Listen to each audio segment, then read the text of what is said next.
வணக்கம். Welcome to Varnika news channel. நீங்க நினைச்சு பாருங்க, வீடு இல்லாம, நிலம் இல்லாம, முகவரி கூட இல்லாம வாழ்நாள் முழுக்க உங்க வாழ்க்கை கடல்லே இருந்தா எப்படி இருக்கும்?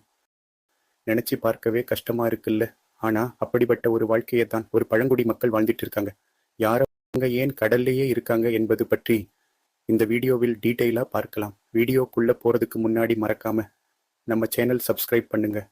பஜாவ் பழங்குடி மக்கள் கடல் ஜிப்சிகள் அல்லது கடல் நாடோடிகள்னு சொல்லப்படுவாங்க.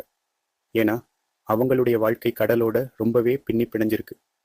இந்தோனேசியா, மலேசியா, பிலிப்பைன்ஸ் ஆகிய நாடுகளுக்கு நடுவுல இருக்கிற கடல் பகுதிகளில் தான் இவங்க பெரும்பாலும் வாழ்ந்துட்டு வர்றாங்க. கடலே அவங்க வீடு. இவங்க நிலத்துல வாழ்றது ரொம்ப அரிது. பெரும்பாலும் கடல்லையே தான் அவங்க வீடு கட்டி வாழ்றாங்க.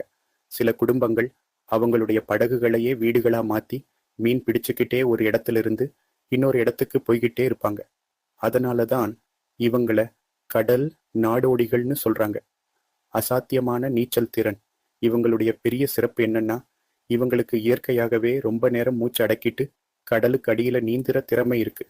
எந்தவித உபகரணங்களும் இல்லாம இவங்களால 30 மீட்டர் ஆழம் வரைக்கும் போய் 5 to 13 நிமிஷம் வரைக்கும் மூச்சு விடாம இருக்க முடியும்னு சொல்றாங்க.